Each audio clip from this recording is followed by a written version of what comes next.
할렐루야. 오늘도 주님의 은혜가 함께 하시길 축복합니다. 어떻게 추석 명절은 잘 보내고 계시는지요? 우리가 추석을 한가위라고 하죠. 한은 크다, 그리고 가위는 이제 가운데라는 이 두 단어가 합해서 한가위라고 말을 합니다. 즉 가을에 한 가운데 있는 큰 날이다라는 의미입니다. 우리가 추석은 농부들이 익어가는 열매를 거두고 또 온 가족이 함께 모여서 햇 곡식으로 또 송편과 음식을 만들어 먹으며 감사하는 행복한 절기가 추석입니다. 그래서 어떤 교회는 이 추석을 추석 감사주일로 지키는 교회가 있습니다. 우리 보통 이제 많은 교회에서는 11월 셋째 주일날 추수감사주일을 지키지만 또 어느 교회는 한국에는 이렇게 즐겁고 행복한 명절 추석이 있는데 이때가 또 햇 곡식을 먹는 이때가 추수감사주일이다 하면서 지키는 교회도 있습니다. 여러분, 우리 속담에 더도 덜도 말고 늘 한가인 날만 같아라 하는 그런 말이 있지요.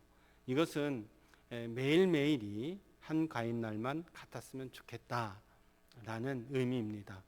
왜냐하면 명절에는 이제 많은 음식을 하지 않습니까? 또 잘 먹죠. 또 많은 친척들이나 이웃들과 함께 즐거워합니다. 잘 놉니다. 그러니까 한가인 날만 같아라. 늘 이날처럼 잘 먹고 잘 놀고 이런 것처럼 더 큰 바람이 어디 있겠느냐, 이런 소망을 가지고 더도 덜도 말고 한가인 날만 같아라 라는 그런 속담이 나왔다고 합니다. 여러분 모두가 또 10월 첫 번째 주일 첫날을 맞이해서 이런 풍성한 한가인 날처럼 여러분 삶이 복된 또 형통한 역사가 있기를 다시 한번 주님의 이름으로 축복합니다. 자, 여러분 가을하면 가장 먼저 떠오르는 것이 무엇입니까? 청명한 하늘일 수도 있고, 또 어떤 분들은 이 천고마비의 계절, 살찌는 계절이다, 그렇게 말들 하지요. 그러나 그 무엇보다도 가을하면 풍성한 열매를 거두는 계절을 말합니다. 가을을 풍요롭게 하는 오곡백과의 열매를 바라보면서 또 우리는 이 열매, 곡식이 여기까지 오기에 또 얼마나 많은 수고, 힘들었던 일들이 있었는가도 생각을 하게 됩니다. 그러나 올해는 안타깝게도 집중호우와 고온 등 이상기후 현상으로 인해서 이제 과일류, 채소류가 굉장히 값이 비싸죠. 그 이유는 이제 이러한 과일이나 채소를 가꾸는 산지에서 작황이 좋지 않아서 그렇다고들 합니다. 그런데 여러분, 우리 이런 것처럼 세상에는 절대 변할 수 없는 진리 가운데 하나가 바로 이겁니다. 농사에 씨 뿌리는 것과 거둠의 법칙. 이것은 어떻게 보면 변할 수 없는 진리지요. 농부가 이른 아침에 밭에 나가 씨를 뿌리는 이유는 하나입니다.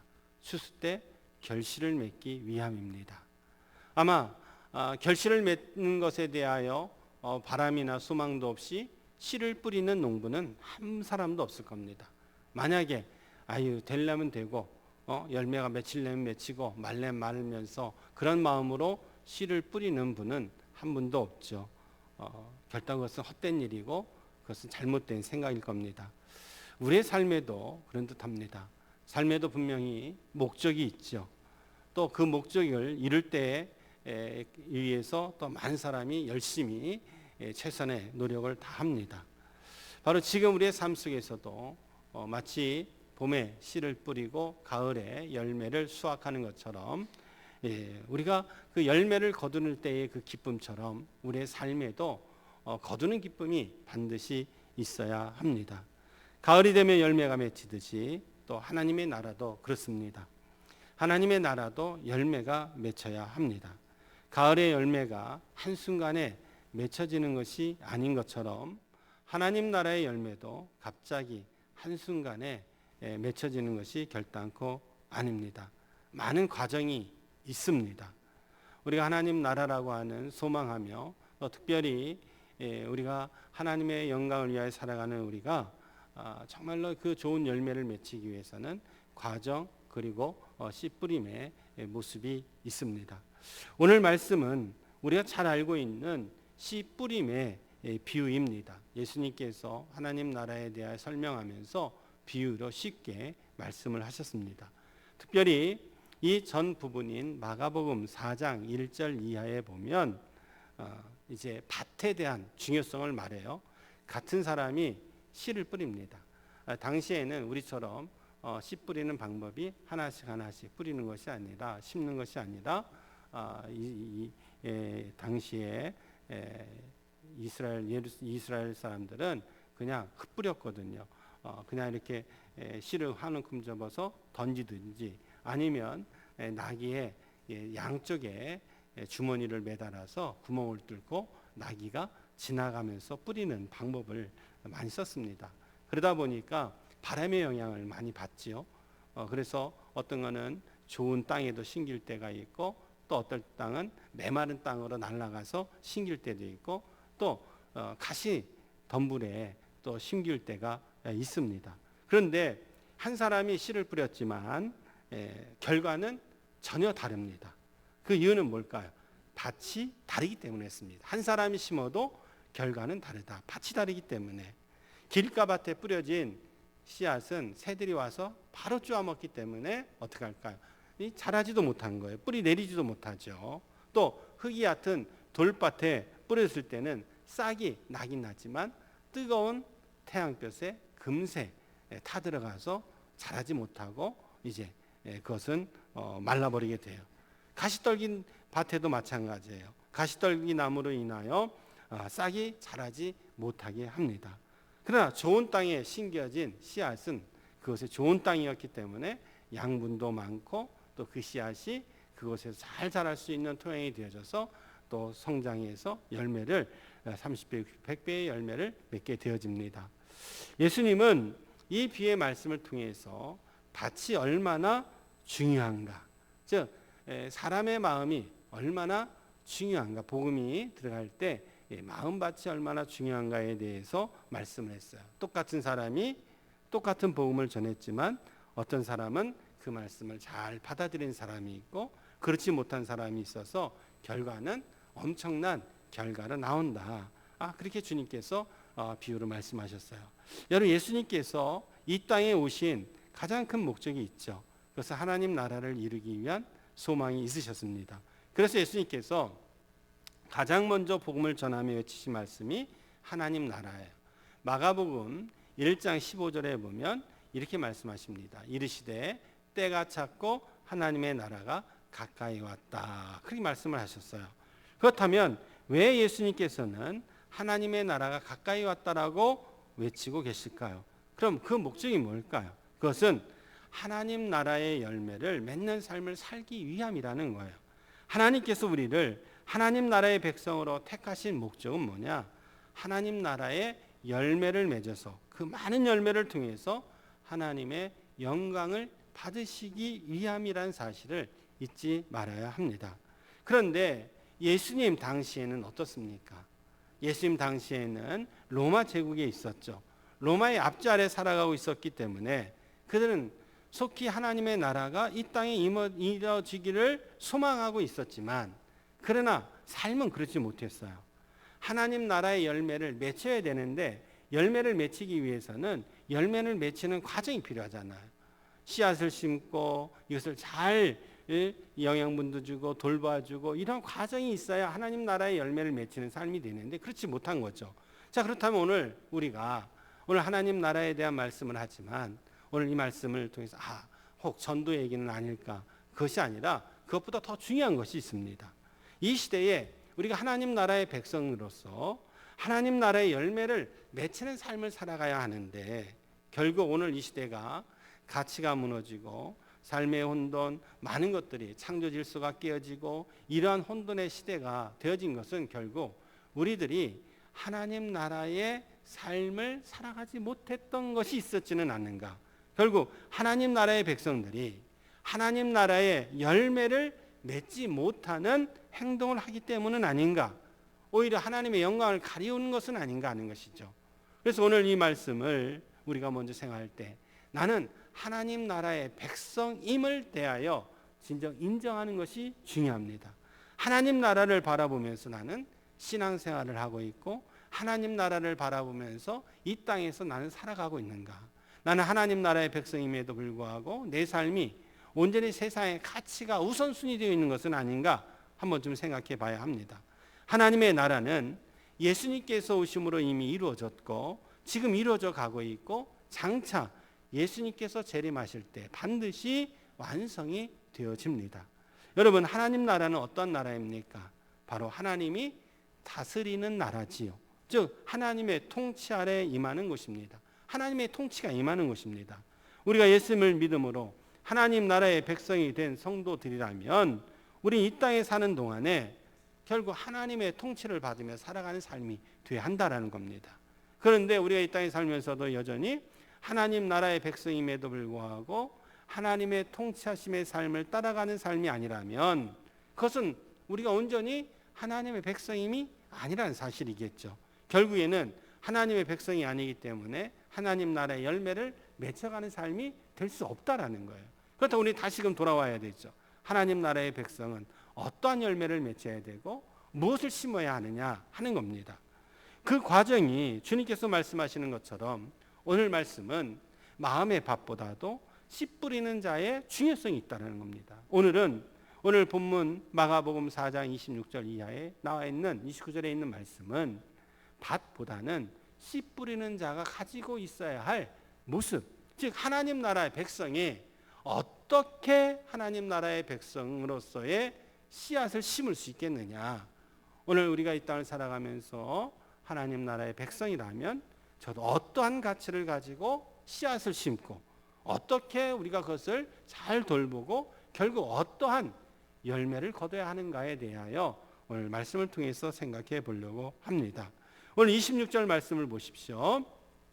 또 이르시되 하나님의 나라는 사람이 씨를 땅에 뿌린 것 같다. 땅에 씨를 뿌리는 상 같다라는 거죠. 씨를 땅에 뿌린 것 같다 그랬어요. 결국 씨를 뿌리지 않으면 열매를 거둘 수 없다라는 것이죠. 반드시 씨를 뿌려야 합니다. 이것이 하나님 나라의 열매 맺는 과정의 첫 번째입니다. 그러면 여러분, 우리가 우리의 삶의 과정에서는 이 씨앗이 너무 중요하죠. 씨앗은 작습니다. 그러나 씨앗을 심지만 그 씨앗은 뭐가 들어 있습니까? 위대한 생명이 그 작은 씨앗에 심겨져 있습니다. 농부가 씨앗을 심길 때 이건 말라 비틀어졌으니까 여기서는 생명이 나올 수 없고 여기서는 농작물이 될 수 없어 라고 생각한다면 결단코 열매는 거둘 수가 없어요. 그러나 씨앗에는 생명이기 때문에 이곳에서 엄청난 가능성을 보는 거죠. 이 씨앗이 잘 심겨지고 잘 자라나고 그러면 풍성한 열매를 거둘 수 있을 것이라고 하는 가능성, 그 가치를 보고 심는 겁니다. 여러분, 씨를 뿌리는 사람에게 이러한 기대, 바라는 것이 없으면 안 됩니다. 그냥 씨를 뿌리지는 않습니다. 결과를 기대하고 뿌리지 그냥 뿌리지는 않을 것입니다. 그러기 위해서는 씨 뿌린 자는 꼭 좋은 씨앗을 선별할 줄 알아야 된다. 좋은 씨앗이라는 것은 뭘까요? 그것은 하나님 보시기에 하나님의 열매, 하나님 나라의 열매를 향한 씨앗이어야 되겠죠. 좋은 씨앗이 있다라면 나쁜 씨앗도 있습니다. 예를 든다면 일제 때에 일본 사람들이 우리 산에다가 심어 놓은 게 있죠. 뭡니까? 가시나무입니다. 그 가시나무가 산에 보면 없는 데가 없습니다. 번식력이 엄청 강합니다. 그런데 그 가시나무는 절대 있어서는 안 되죠. 불필요한 나무입니다. 왜냐하면 다른 나무들을 다 죽입니다. 그 가지가 얼마나 이 번식력이 세갑니까? 그 뿌리는 얼마나 뻗쳐갑니까? 그것으로 인해서 일제는 산에, 우리나라 산에다가 그 가시나무를 심어서 산을 초토화시키려고 하지 않았습니까? 불필요한 겁니다. 나쁜 겁니다. 우리는 그런 나쁜 열매를 심는 것이 아닙니다. 나쁜 씨앗을 심는 것이 아니라 좋은 씨앗을 심어야 합니다. 좋은 씨앗을 심어야 좋은 열매를 거두는 거겠죠. 심지 않는 데서 거둘 수는 없습니다. 그런데 간혹 좋은 것을 거두는 일이 있을 때가 있습니다. 그때가 언제나 우리 목회자들이 이야기할 때 간혹 그렇습니다. 우리 목사님들이 간혹 이야기할 때 기도의 씨앗에 대해서 이야기합니다. 특별히 목회를 할 때 1대, 2대, 3대 목회자 가정에서는 다 부모님들의 심겨진 씨앗이라고 이야기합니다. 어느 장로님이 이제 저희 서울신학대학교에도 명언기념관이라는 큰 강당이 있습니다. 그것이 그 선대의 목회자이셨던 목사님의 아들이 그 명언기념을 세웠고 또 그 손주가 그 명언기념관을 수리하는 데에 많은 기부를 했습니다. 이유는 하나입니다. 자신이 노력해서 자신이 이렇게 잘 사는 것이 아니라 부모님의 기도였고 또 헌신이었고 또 할아버지의 헌신이었다. 그러니까 그분들이 뿌린 씨앗이다. 그렇게 고백하면서 하는 것이죠. 여러분, 그것은 내가 수확하는 것이 아니죠. 다른 누군가의 헌신이 있었다라는 겁니다. 하지만 이러한 일은 아주 특별한 일입니다. 갈라디아서 6장 7절에서 8절 말씀을 보십시오. 스스로 속이지 말라. 하나님은 업신여김을 받지 아니하시나니 사람이 무엇으로 심든지 그대로 거두리라. 자기의 육체를 위하여 심는 자는 육체로부터 썩어질 것을 거두고 성령을 위하여 심는 자는 성령으로부터 영생을 거두리라 그랬습니다. 육체를 위하여 심는 자는 육체로부터 썩어질 것을 거둔다고 했습니다. 성령을 위하여 심는 자는 영생을 거두게 됩니다. 여러분들은 어떠한 씨앗을 심으시기를 원합니까? 여러분의 가정에, 특별히 여러분의 자녀들에게 정말 좋은 씨앗을 심기울 수 있는 그러한 텃밭이 될 수 있도록 기도해야 합니다. 여러분, 지난 광복절에 가수션이 81.5km 기부 마라톤을 해서 많은 사람들에게 선한 영향력을 주었지요. 한번 여러분에게 소개한 적이 있었습니다. 그런데 이 목적은 독립유공자 후손 주거 환경 개선을 위한 것이었습니다. 그것이 바로 주거 환경 개선 사업을 하는 국제 주거 복지 비영리 단체인 국제 해비다트의 이제 주관으로 이제 그 일을 하는데 한국에도 해비다트가 있죠. 그런데 이 해비다트의 시작은 한 가정에서 출발했습니다. 밀라드 플러라고 하는 변호사가 있습니다. 이분은 가난했지만 독실한 크리스찬이었고 벤처기업을 일으켜서 20대에 백만장자가 되었답니다. 그런데 어느 날 남편을 보니까 돈만 쫓아가는 겁니다. 그러니까 이 아내가 그렇게 얘기했답니다. 나는 돈만 추구하는 의미 없는 삶을 더 이상 살 수가 없다 하면서 남편에게 별거합시다 하고 선언을 했답니다. 남편 얼마나 큰 충격이었겠습니까? 돈을 최고의 가치로 여겼고 최고를 향해서 나갔다라고 생각했는데 결과적으로 가정에 위기가 온 겁니다. 그때의 밀라도 폴로는 하나님 앞에 엎드렸답니다. 기도했답니다. 그때에 그에게 들려오는 말씀이, 기억나는 말씀이 신명기 15장 7절 8절 말씀이었습니다. 내 하나님 여호와께서 내게 주신 땅 어느 성읍에서든지 가난한 형제가 너와 함께 거주하거든 그 가난한 형제에게 네 마음을 완악하게 하지 말며 네 손을 움켜쥐지 말고 반드시 네 손을 그에게 펴서 그에게 필요한 대로 쓸 것을 넉넉히 구워주라. 이 말씀을 들은 겁니다. 이 말씀을 떠올라서 이 말씀으로 하나님이 주신 비전을 삼은 겁니다. 그래서 1965년 기독교인이 모여 사는 코이노니아 농장을 방문해서 협동주택의 아이디어를 얻게 된 이후에 1969년에 최초의 동역주택을 완공하였습니다. 그리고 마침내 1973년 아프리카 자이레로 가서 가난한 흑인들을 위해서 집을 지어주기 시작했고 모든 사람에게 안락한 집이 있는 세상이라고 하는 비전을 가지고 1976년 국제 해비타트가 설립하게 된 겁니다. 그로 인해서 우리나라에서는 삼성제일성결교회 또 전 과기부 장관이었던 정근모 장로님에 의해서 한국 해비다트가 세워졌고 또한 여러 곳에 이제 주거가 불안정한 사람들을 위해서 집 짓기 운동을 한 겁니다. 여러분, 한 사람의 거룩한 비전이, 그 비전의 씨앗이 뿌림이 지금 엄청난 열매를 거둘 수 있었다라는 겁니다. 우리 자녀들에게도 이러한 거룩한 비전을 심어줘야 합니다. 거룩한 비전의 씨앗을 심기지 않는다면 어떨까요? 그냥 단순히 세상에서 높은 데 올라가고 세상에서 부를 얻고 세상의 권력을 찾는 것, 단지 세상의 가치대로 살아갈 수밖에 없다라는 거예요. 그러나 우리 사람은 궁극적으로 하나님께 영광 돌리는 삶을 살아가는 것이 우리 인간이 가지는 최고의 목적이라면 우리는 하나님의 영광을 위해서 가장 최고의 믿음의 씨앗이 무엇인지를 향해 나가야 된다는 겁니다. 내가 뭔가를 되기 위해서 나만을 위한 것이 아니라 하나님의 영광을 위한 거룩한 씨앗이 심겨질 수 있어야 합니다. 사랑하는 성도 여러분, 여러분들의 씨앗이 무엇입니까? 여러분들의 자녀를 향해 기도할 때 자녀의 거룩한 씨앗이 하나님께서 기뻐 받으시는 아름다운 씨앗이 되기를 축복합니다.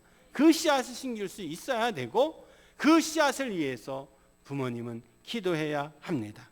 두 번째로는 농부님들이 돌봄의 과정이 있어야 됐죠.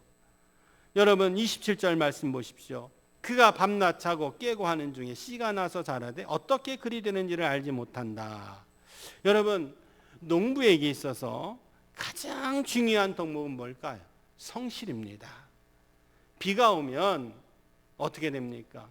물이 가둬져 있으면은 이 씨앗이 심겨져서 이 뿌리가 나기 전에 그 물로 인해서 뿌리는 썩게 돼 있습니다. 그래서 농부님들은 어떻게 합니까? 물꼬를 터주죠.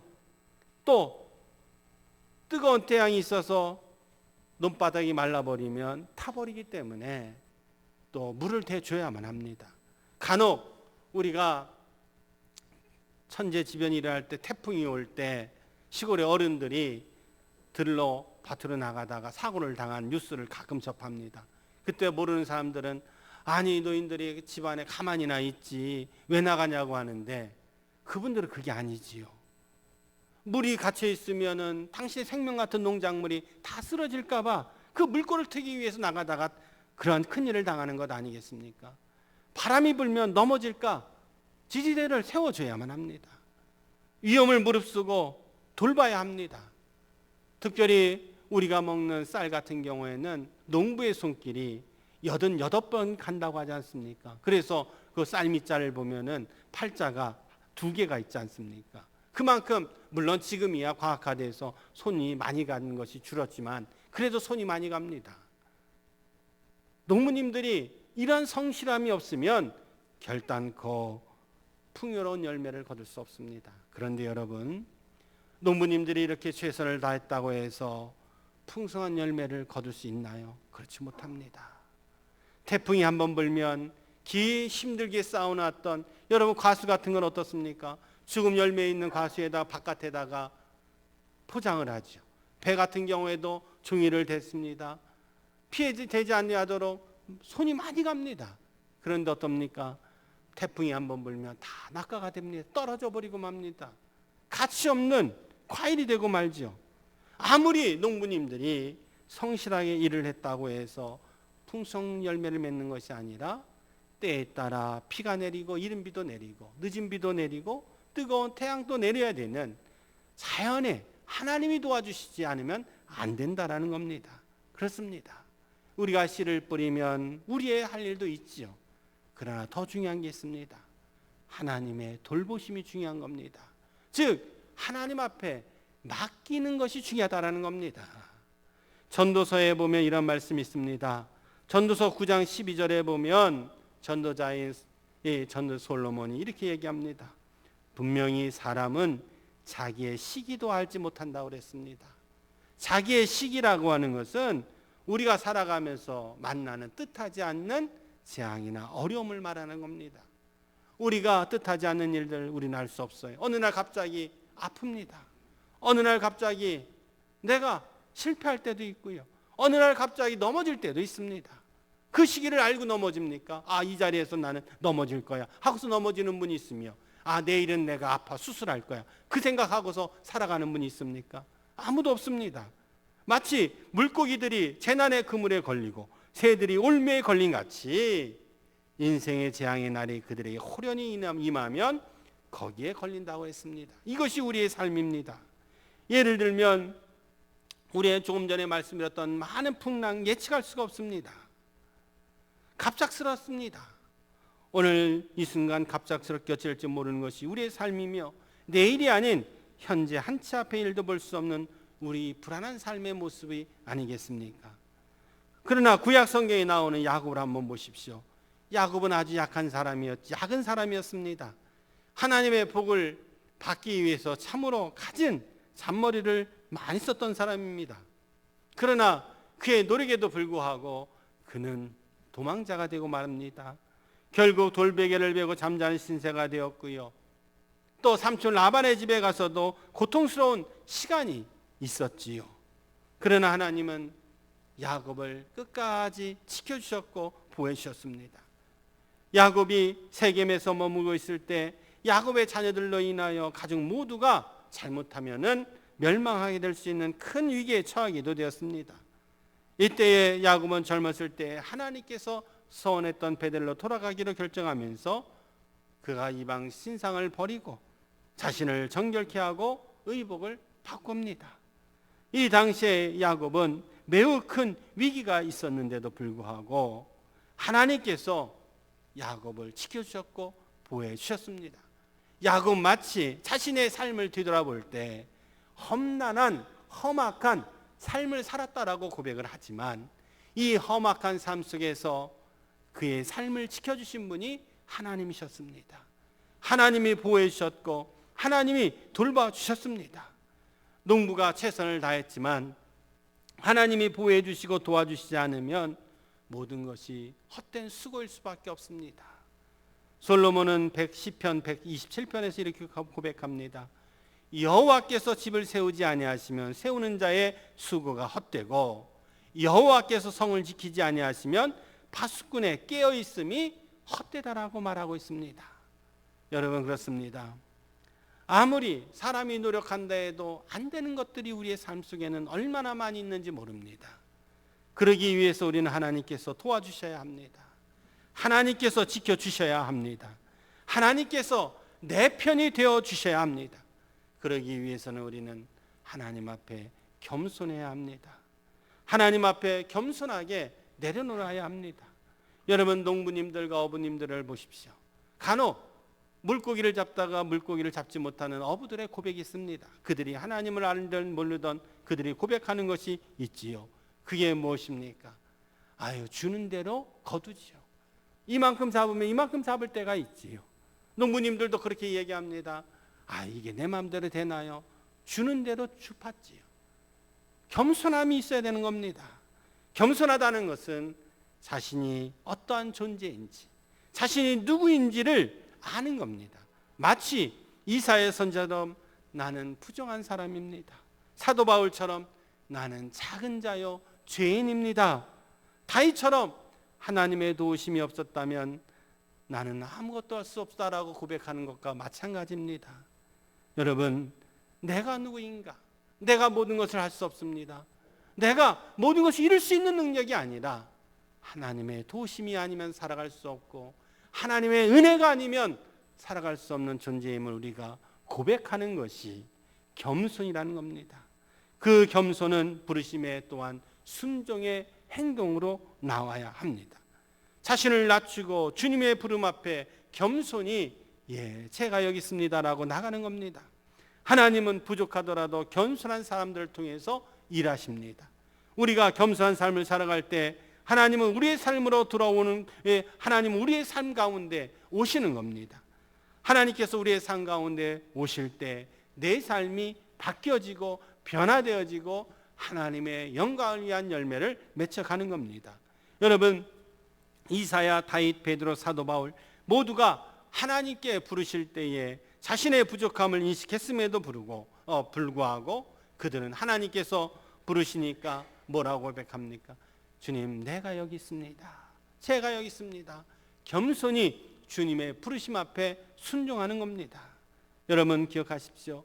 우리가 좋은 씨앗을 심었더라도 하나님의 도우심이 필요하고 하나님의 도우심을 위해서 하나님, 저를 하나님의 영광을 위한 도구로 사용해 주십시오. 이것이 우리의 자세가 되어야 한다는 말씀입니다. 마지막으로 하나님 나라의 열매를 맺기 위해서는 결실의 시간이 있음을 꼭 기억해야 합니다.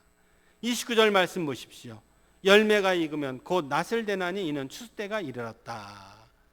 열매가 익으면 추수때가 된 겁니다. 우리가 씨앗을 품고 하나님의 도우심으로 또한 때가 되면 하나님께서 풍성한 열매로 하나님의 영광을 위하여 사용해 주신다는 것을 우리는 믿어야 합니다.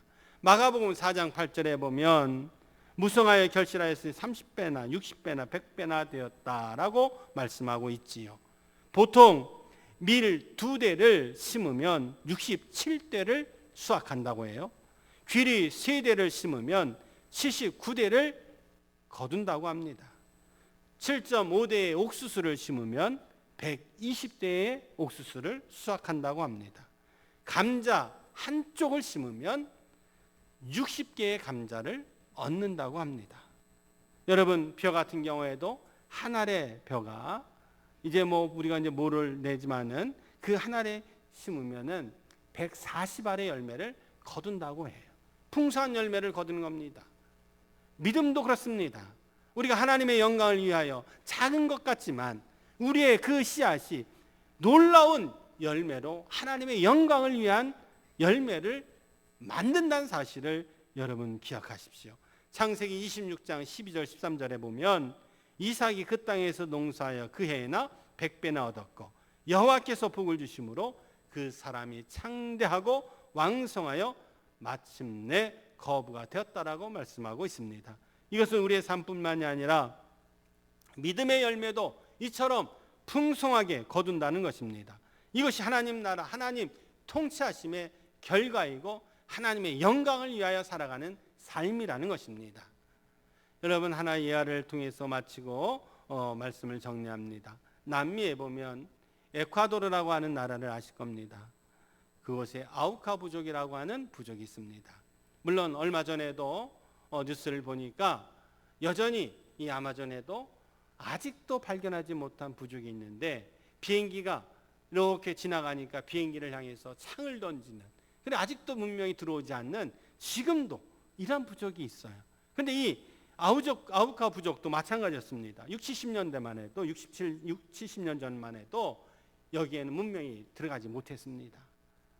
그런데 이 사람들은 굉장히 전투적이고 또 특별히 이제 서양 사람들이 어떠한 개발을 한다고 제3세가 개발하면 꼭 같이 들어가는 게 이 강대국은 복음도 같이 따라 들어갔습니다. 그런데 이 아우카 부족에게도 어느 날 이제 복음이 들어가야 되는데 당시에 짐 엘리엇이라고 하는 젊은 선생님이 있었습니다. 믿음이 좋은 선생님이었습니다. 그런데 어느 날 이 아우카 부족에 대한 이야기를 들었습니다.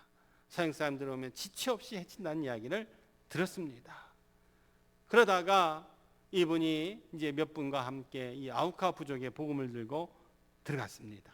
5사람이 비행기를 타고 갔는데 안타깝게도 가자마자 붙잡혀서 5명 모두가 죽음을 당했습니다. 그래 복음도 전하지 못하고 그런 거예요. 그러니까 이 상황을 본 이제 어느 기자가 글을 썼습니다. 이것은 얼마나 큰 낭비냐.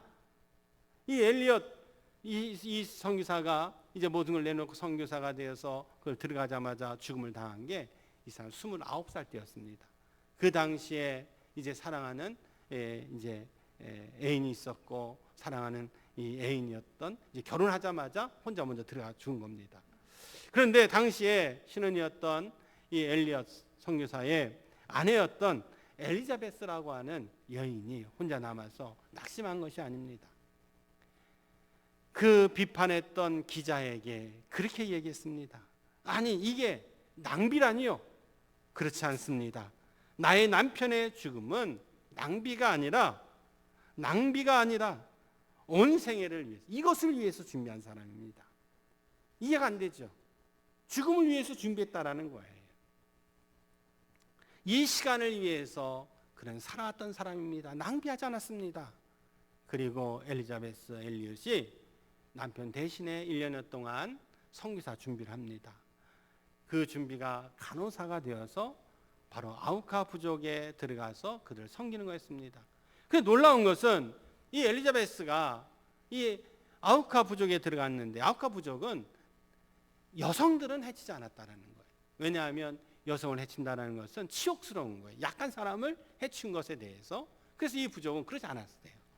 그래서 이 엘리자베스는 이 아우카 부족에 들어가서 그들을 사랑으로 이제 치료하고 돌봤답니다. 그러면 좀 시간이 흘러서 당시 아우카 부족이 얘기했답니다.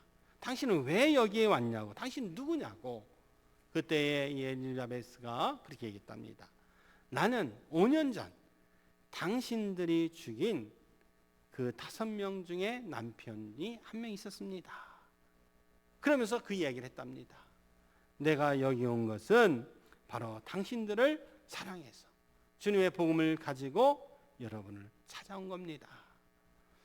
그 말에 이 아우카 부족의 주장을 비롯해서 많은 사람들이 이제 감동을 받고 회심을 했답니다. 그때 일어난 게 당시에 자신의 남편을 죽였던 아우카 부족의 그 부족원 중에 한 사람이, 남편을 죽인 그 사람이 회심하고 목사님이 되어서 그 부족을 섬겼다라는 거예요. 그것이 아우카 부족의 이제 복음화된 이야기입니다. 여러분, 한 사람이 씨앗이 심겨진 것이 그것이 결단코 헛된 것이 아니죠. 지난주일 말씀드렸던 것처럼 대동강의 토마스 선교사의 한 사람의 순교가 우리가 이렇게 복음의 열매를 맺혀 예배 드린 것처럼 말입니다. 그렇습니다. 결단코 한 사람의 심기운 선한 씨앗은 헛되지 않는다는 겁니다. 여러분들이 흘린 기도의 씨앗은 결단코 헛되지 않고 하나님의 시간에 열매를 거둔 추수의 시간에는 반드시 열매 맺혀진다는 사실을 잊지 말았으면 좋겠습니다. 이것이 뿌린 자가 갖는 기쁨입니다. 하나님께서는 오늘도 우리에게 다양한 삶의 모습 속에서 영광을 받으시기를 원하는 겁니다. 우리의 삶의 일터에서, 우리의 가정에서, 우리의 거룩한 비전을 통해서 하나님은 이렇게 풍성한 열매를 맺혀주기를 원하십니다. 이것은 한 선교사의 이야기일지 모르지만 많은 평신도의 모습 속에서도 이러한 이야기들은 너무 많이 있습니다. 사랑하는 성도 여러분, 여러분들은 어떠한 씨앗을 심기시고 계십니까? 그 씨앗이 열매 맺기에 여러분 얼마나 많은 과정과 노력이 하고 계십니까? 우리 장로님 기도하신 것처럼 기도의 모습 속에, 헌신의 모습 속에, 또한 섬김의 모습을 통해서 우리는 하나님의 도우심도 받아야 되고 우리는 언제나 그 열매의 풍성함을 향해 나가야 될 줄로 믿습니다. 우리는 하나님의 영광을 맺어야 할 성도입니다.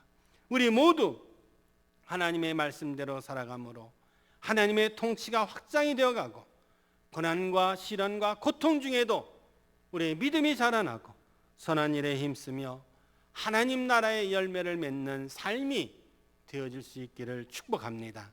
그러한 삶을 향해서 나가는 우리 문화천교의 모든 성도 되어서 하나님의 영광을 위하여 바로 하나님의 기쁨이 바로 우리의 모든 성도의 삶의 자리에서 일어날 수 있는 풍성한 열매 맺음이 일어날 수 있는 복된 역사가 있기를 주님의 이름으로 축복합니다.